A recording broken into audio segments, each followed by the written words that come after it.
In a lot of ways, people make the mistake of thinking gamer culture has been going downhill like relatively recently, like Gamergate onwards. Like, oh, 2014 was the big tipping point in the culture war. In reality, it was going downhill long before that.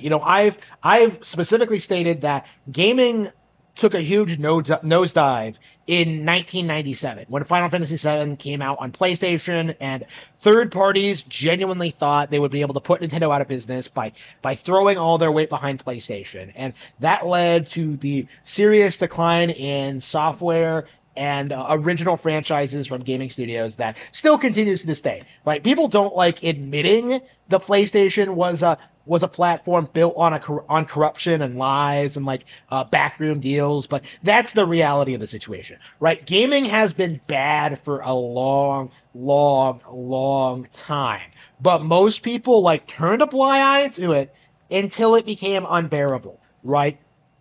2014 was the big year for Gamergate. It was the year that Destiny came out, and of course, like people began to hate, like openly hate on game journalists. Like that had already existed to some capacity, right? You have that infamous IGN 3.0 from for God Hand, and like the 8.8 for The Legend of Zelda: Twilight Princess, but like gaming journalists were already hated by like gamers, but 2014 was like the moment where it became like widely known just how incompetent and pathetic they were. And I think most people feel politically driven. Now, my belief has always been that like people were always very misguided by overly focusing on the political aspects of Gamergate. Because the long and short of it is, like, game journals were corrupt and incompetent before Gamergate, and they were after Gamergate. But there is this very stubborn refusal from the community to really acknowledge that.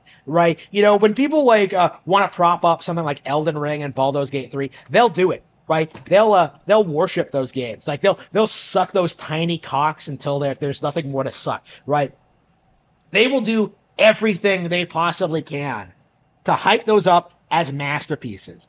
Completely disregarding the fact that like gaming journalists at large are still downplaying much better, much more interesting games on Nintendo hardware. But Elden Ring is good. Like you just got filtered. No, it's not a good game. And I've explained numerous times why it's not a good game. But because of Game Journos, because of the Game Awards, people really think that these games are masterpieces. How many times have you heard people try and use like the Game Awards as justification for like hating Nintendo while loving Elden Ring and Baldur's Gate 3, right? Why? Why exactly does that keep happening? Like, don't we have an understanding that game journos are corrupt and they don't know what they're talking about? Like, why do we keep going through this song and dance? I'm gonna tell you what's gonna happen to Baldur's Gate 3 and Elden Dingaling, right? I will tell you what's gonna happen because it just happened to a game that was propped up by corrupt gaming journos in 2010, right? Braid, the classic indie game, the Undertale before Undertale, the subversive parody of 2D Mario platformers. Mario is old now, and he's simping for a princess that doesn't love him back. Like, to Game Journos in 2010, this was a masterpiece. People forget that at the time that people really thought that indie games were going to surpass like Nintendo 2D platformers, right? I remember that being a big thing when New Super Mario Bros. U came out. Like, oh, how could Nintendo put this out? Like, indie devs are doing more with less. Like,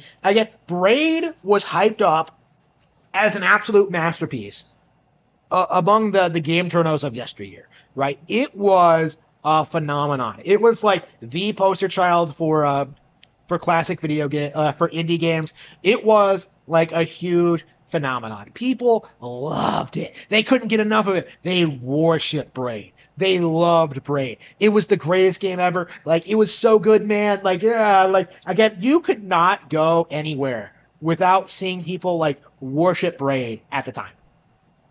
What happened? Other indie games came out, and they surpassed it, right? Quite handedly, I might add. Like Braid was never good, but when you factor in like dozens of other indie games that are way better, have way more broader appeal, or like way more memorable, way more interesting. Like Braid slowly began to get a reputation for being some of the worst, like uninspired, just boring, just pretentious indie games ever produced. And by the time the second game came out, from the studio came out, The Witness, people had completely lost all interest. There were a handful of people who tried to worship The Witness, tried to hype it up as like one of the best like indie games ever made. Like, oh, it doesn't have any violence in it. It's so deep and profound. Like, and nobody bought it. Nobody was interested in it. Nobody was hyped for it, and it just completely fell off the radar because at their core, Jonathan Blow and his team are completely incapable of producing video games that people actually want to play. They are entirely coasting off of this idea that their games are deep and profound, and people don't actually like that. You know, like this is supposed to be entertainment, right? People find real fulfillment, like real depth out of living like deep, personal, fulfilling lives, right? When they want entertainment, they'll go for entertainment, right? To me, I don't think there's anything more worthless than like pretentious media, because when your when your personality revolves around like the media you consume being deep and complex, like you are essentially wasting your life on a piece of media that isn't real, right? You don't enjoy it. Nobody else enjoys it. Like you just have this like artificial, fake, deep relationship with the creator, and it's just it's not satisfying.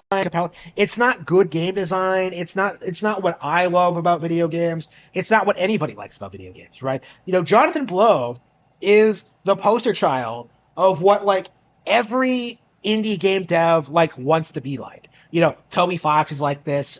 Phil Fish is like this. They're all like this, where they think they could produce a game like this and be seen as like a genius, right? And be worshipped as a genius. And like get all these networking deals and like live like your best possible life because you're a genius, man. You're a mad genius. Like Braid, I think, and its decline of popularity to the point where like the recent re-release like bombed on all major platforms.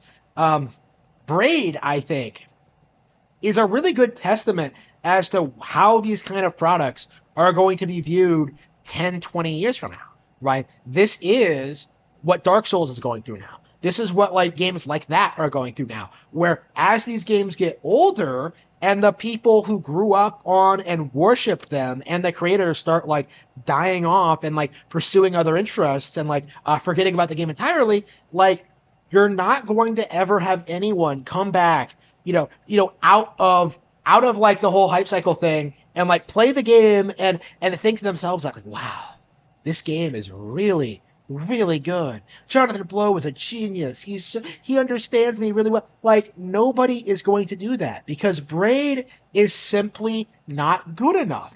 And there's nothing wrong with putting out like bad media or whatever, but when you really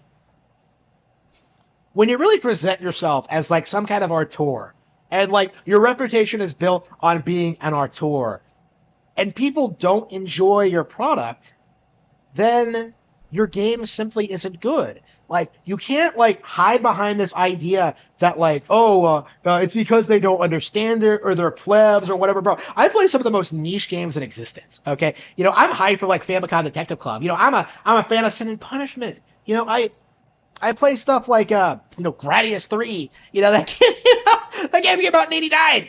Like I love like lesser known games that aren't exactly in the public eye.